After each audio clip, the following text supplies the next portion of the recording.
Praise the lord. Good morning. ప్రభువైన యేసుక్రీస్తు శుభనామంలో మీ అందరికీ వందనములు. అనుదినం దేవుడి మాటల చేత బలపరచబడుతున్నారని నమ్మి దేవుని స్తుతిస్తున్నాను. బలపరచబడుతున్నట్లయితే పరిచర్య కొరకు ప్రార్థన చేయండి, అనేకులకి షేర్ చేయండి. చిన్న ప్రార్థన చేసుకుందామా? ప్రియమైన యేసయ్య, నీ పరిశుద్ధమైన నామాన్ని బట్టి మీకు వందనాలు ప్రభువా. ఈ ఉదయకాల సమయంలో మరొక దినాన్ని మా జీవితాల్లో ఇచ్చావు తండ్రి, మీకు స్తోత్రాలు. దినమంతటి కొరకు మమ్మల్ని సిద్ధపరచండి. మా ఆత్మీయ జీవితంలో అభివృద్ధి దశలో మేము ముందుకు సాగటానికి మీ విలువైన మాటల చేత మా అందరితో మాట్లాడమని నజరేయుడైన యేసు నామములో ప్రార్థిస్తున్నాము తండ్రి, ఆమేన్. ఈరోజు దేవుని వాగ్దానము 1 పేతురుకు రాసిన పత్రిక 3వ అధ్యాయం 14వ వచనం. మీరు ఒకవేళ నీతి నిమిత్తం శ్రమపడినను మీరు ధన్యులే. 1 Peter chapter 3 verse 14. If ye suffer for righteousness sake, happy are ye. దేవుడిచ్చినటువంటి అద్భుతమైన వాగ్దానం మనందరి జీవితంలో నెరవేర్చబడును గాక, ఆమేన్. ఈరోజు ఎంతమంది మంచి చేస్తున్నా కూడా నా జీవితంలో నేను శ్రమ పడుతున్నాను, నేను మంచి కార్యాలు చేసినప్పటికీ కూడా నేను అందరి చేత దూషించబడుతున్నాను, నేను బాధపడుతున్నారంటే అయితే ఈ మాటలు మీకోసమే. దేవుడు ఒక మాట అన్నాడు ఇక్కడ, ఒకవేళ మీరు నీతి నిమిత్తం హింసించబడుతున్న వారైతే నిజంగా మీరు ధన్యులు అని దేవుడు మాటలు సెలవిస్తున్నాయండి. మరి యేసయ్యను మనం చూసాం ఈ లోకంలో. ఆయనలో ఏ దోషం లేదని, ఏ తప్పు లేదని అందరికీ తెలుసు. ఆయన పరిశుద్ధుడని ప్రతి ఒక్కరూ ఒప్పుకున్నారు. అయినా ఎందుకు యేసయ్యను సిలువకు అప్పగించారు? ఎందుకు యేసయ్య మన కోసం శ్రమపడాల్సి వచ్చింది? ఇవన్నీ మనము ఆలోచిస్తే ఆయన నీతి నిమిత్తం హింసించబడ్డాడు. అంతేకాకుండా మానవుల యొక్క పాపము నిమిత్తం ఆయన హింసించబడ్డాడు. ఆ ఘోరమైన సిలువలో ఆయన మరణించడానికి కారణం ఏంటంటే మన పాపాలే, మన దోషాలే. ఆయన కార్చినటువంటి రక్తము చేత మనందరికీ కూడా పాపక్షమాపణ కలిగింది. మరి యేసయ్య హింసించబడ్డాడు, మరణించాడు, మృత్యుంజయుడుగా తిరిగి లేచాడు, తిరిగి ఆయన ఆరోహణమై వెళ్ళిపోయాడు పరలోక రాజ్యంకి, తిరిగి త్వరలో రాబోతున్నాడు. ఈ సత్యాన్ని తెలిసినటువంటి ప్రతి ఒక్కరు ఎవ్వరు కూడా మౌనంగా ఉండలేరనమాట. ప్రతి ఒక్కరు ఈ విషయాన్ని చెప్పకుండా ఉండలేరు. అలాగే దేవుడి శిష్యులు కూడా మరి ఆయన ఎరిగినటువంటి ఆయన బిడ్డలు చాలామంది మరి ఆయన ఆరోహణమైన తర్వాత దేవుడి గురించి ప్రకటిస్తున్నప్పుడు అనేకమైన హింసలు, అనేకమైన శ్రమలు, అనేకమైన బాధలు ఎదుర్కోవాల్సి వచ్చిందండి. అప్పుడున్నటువంటి నీరో చక్రవర్తి కావచ్చు, ఆ రోమన్ గవర్నమెంట్ కావచ్చు, ఎంతగా దేవుడు ప్రజల్ని హింసలు పెట్టినారంటే చాలా భయంకరంగా హింసించారు. మరి అపోజినటువంటి పౌలు సౌలుగా ఉన్నప్పుడు కూడా సంఘాన్ని ఎంతగానో హింసించాడు. మరి చెరగొనిపోయాడు, చాలా మందిని చంపేశాడు. అలాగే మరి దేవుడి నామం ఎత్తితే వాళ్ళని జైలు శిక్ష, అన్యాయంగా కొట్టడము, ఎంత భయంకరంగా హింసించాడంటే అంత భయంకరంగా హింసించారండి. అయితే అలాంటి వ్యక్తి దేవుని నమ్ముకున్న తర్వాత తన జీవితాన్ని దేవుడి కొరకు అర్పించుకున్నాడు.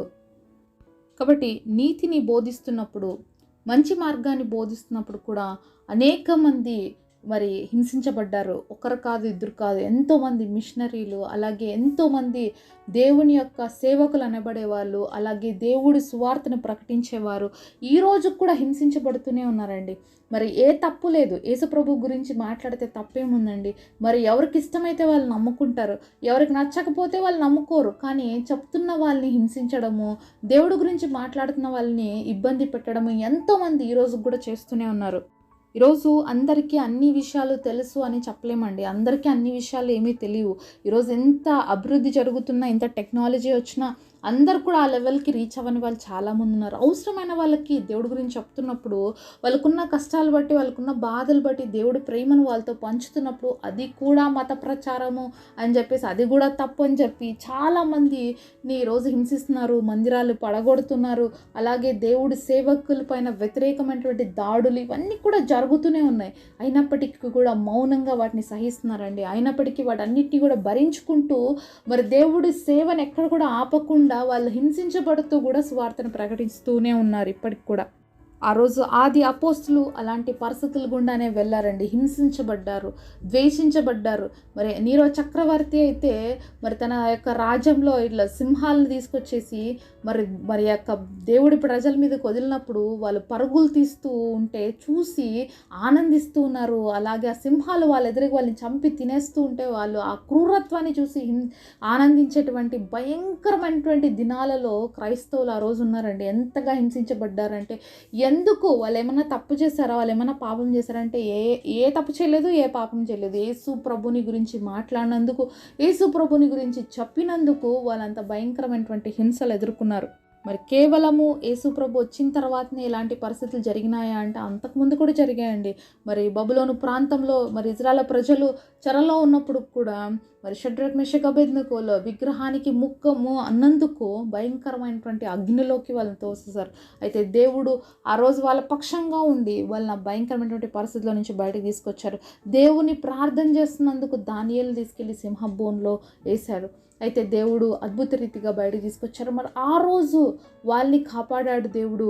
అలాగే ఈరోజు కూడా అనేక మంది తన ప్రజల్ని శ్రమలకి అప్పగించబడుతున్నప్పటికీ కూడా దేవుడు చూస్తూ చూడక మౌనంగా వెళ్ళిపోతున్నాడు. ఎందుకంటే మరి దేవుడు ఉగ్రతగానే వచ్చిందంటే లోకమంతా నాశనం అయిపోతుంది. దేవుడికి ఇష్టం లేక తన బిడ్డలు హింసించబడుతున్నప్పటికీ మరి ఆయన చూస్తున్నాడు చాలాసార్లు. ఆయన కూడా ఆ హింసను పొందుకున్నాడు, సహించుకున్నాడు. అయితే ఒకే ఒక్క ప్రార్థన చేశారు, తండ్రి వీరేం చేస్తున్నారో వీరు తెలియదు కనుక వీరిని క్షమించు అని. ఈరోజు ప్రతి క్రైస్తవులుగా హింసించబడుతున్నప్పుడు మరి బాధించబడుతున్నప్పుడు మనం కూడా చేయాల్సిన ప్రార్థన ఇదే అని దేవుడు నేర్పించాడండి.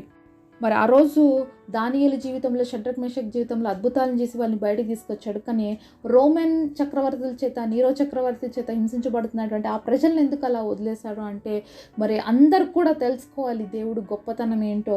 ఒకప్పుడు దేవుడు మరి ఎంత శక్తివంతుడు అనేది ఆయన అద్భుత కార్యాల ద్వారా బయలుపరిచాడు.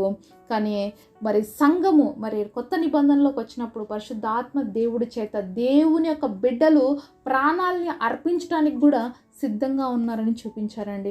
మరి ఎంతోమంది తమ ప్రాణాలని త్యాగం చేయటం ద్వారా సువార్త ఎంతగానో వ్యాప్తి జరిగింది. అనేక మంది వచ్చారు ఈ లోకంలో. మరి యేసు ప్రభు అనే పేరు లేకుండా చేస్తాం, బైబిల్ అనేది లేకుండా చేస్తాం, భూమి మీద క్రైస్తవులు అనే వాళ్ళు లేకుండా చేస్తామని ఎంతమంది ఎన్ని మాట్లాడినా క్రైస్తవం అనేది ఇప్పటి వరకు కూడా సజీవంగా ఉంది అన్న ప్రతి ఒక్కరు కూడా మరణించి గతించి వెళ్ళిపోయారు. కాబట్టి దేవుడు వాక్యం అనేది సత్యమైనది, దేవుడు మార్గం అనేది ఎంతో గొప్పది. కాబట్టి ఆయన మాటలు చెప్తున్నప్పుడు, ఆయన మార్గంలో నడుస్తున్నప్పుడు, అనేకమైన హింసలు పొందుతున్నప్పుడు, అనేకమైన ఇబ్బందులకరమైనటువంటి పరిస్థితులు మీరు ఎదుర్కొంటున్నప్పుడు దయచేసి భయపడక, బాధపడక, కృంగిపోక, నిజంగా ఈ పరిస్థితులన్నీ రావడము మనల్ని ధన్యులుగా చేయడం కోసమే అనే విషయాన్ని మనము గ్రహించుకోవాలని దేవుడి మాటలు మనకు సెలవిస్తూ ఉన్నాయి.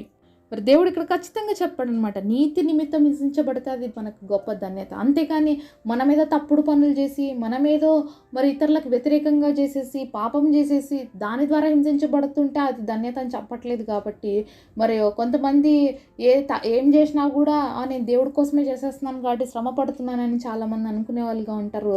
మరి అలా కాదండి. దేవుడి నిమిత్తం ఎవరైతే బాధలు అనుభవిస్తున్నారో, మంచి చేస్తూ బాధలు అనుభవిస్తున్నారో వారికి ఈ మాట వర్తిస్తుంది. ఈరోజు చాలామంది అన్యాయంతో, అక్రమముతో ఇతరులను ఇబ్బంది పెడుతూ వాళ్ళు ఇబ్బంది పడుతున్నారు. వాళ్ళ గురించి దేవుడు మాట్లాడట్లేదు. కానీ నీతిగా జీవిస్తూ మరి కొన్ని ఆఫీసెస్లో లంచాలు తీసుకోవాల్సి వస్తుంది. అలాంటి సమయంలో చాలామంది తీసుకోక హింసలు పడుతుంటారు అథారిటీస్ ద్వారా, అలాగే తన తోటి కొలీగ్స్ ద్వారా. ఇలా చాలా ప్రాబ్లమ్స్ చాలామంది ఈరోజు ఫేస్ చేస్తూ ఉన్నారండి. ఎందుకంటే లోకంలో ఎక్కడ చూసినా చెడు విస్తరించిపోయింది. మంచితనానికి విలువలేనటువంటి సమాజంలో అలాంటి రోజుల్లో మనం జీవిస్తున్నాం. ఒక దేవుని బిడ్డలుగా మరి ఇలాంటి పరిస్థితుల్లో మనం ఎలా నిలబడాలని దేవుణ్ణి అడగాలి. అలాగే అలాంటి పరిస్థితుల్లో నిలబడడానికి శక్తిని కూడా మనం దేవుడి సన్నిధిలో నుంచే పొందుకోవాలి. కాబట్టి నువ్వు కూడా ఒకవేళ ఇలాంటి పరిస్థితి గుండా ఈరోజు వెళ్తున్నట్లయితే దేవుడు నిన్ను ధైర్యపరుస్తున్నాడు. ఆ రోజు అనేక మంది వెళ్ళారు, వాళ్ళు నిత్య రాజ్యాన్ని పొందుకున్నారు. ఈరోజు కూడా నువ్వు అలాంటి పరిస్థితులు గుండా నీతి నిమిత్తం హింసించబడుతుంటే భయపడద్దు. ఈ లోకం అశాశ్వతమైనది. లోకంలో ఉన్నటువంటివన్నీ కూడా ఏదో ఒక రోజు మనం విడిచిపెట్టి వెళ్ళిపోవాలి. మన రాజ్యము శాశ్వతమైన రాజ్యం పరలోక రాజ్యంలో ఉంది. కాబట్టి ఆ రాజ్యం కొరకు భూమి మీద శ్రద్ధపడదాం. హింసించబడుతున్నప్పటికీ, వేధించబడుతున్నప్పటికీ, బాధించబడుతున్నప్పటికీ భయపడక, కలవరపడక మన దేవుడు మనకు తోడుగా ఉన్నాడనే విశ్వాసంతో మనం ముందుకు సాగినట్లయితే తప్పకుండా దేవుడి యొక్క విజయాన్ని అలాగే నిత్య రాజ్యానికి మనం వారసులవుతాం. అట్టి కృప దేవుడు మనందరికి దయచేయునుగాక. పరిశుద్ధుడైన తండ్రి, మీరు ఇచ్చినటువంటి మాట ఎంతో గొప్పది నాయన. నీతి నిమిత్తం హింసించబడుతున్నటువంటి వారు ధన్యులు అని సెలవిచ్చినట్లుగా ఈరోజు ఎవరైతే హింసించబడుతూ, వేధించబడుతూ, బాధించబడుతూ ఉన్నారు నాయన, అలాంటి బిడ్డలందరికీ కూడా నీ ఆదరణ, ధైర్యం ఇచ్చి మెండైన దీవెనలతో వారిని నింపమని, ఇహమందును పరలోకమందును తను నువ్వు వాళ్ళని గనులుగా చేయబోతున్నందుకు మనం స్తుతిస్తూ ఈ గొప్ప వాగ్దానం అందరి జీవితాల్లో నెరవేర్చమని యేసు నామంలో ప్రార్థిస్తున్నాము తండ్రి. ఆమేన్. ఈరోజు బర్త్డే అలాగే వెడ్డింగ్ యానివర్సరీ సెలబ్రేట్ చేసుకుంటున్న మీ అందరికీ కూడా wish you happy birthday and happy anniversary. God bless you.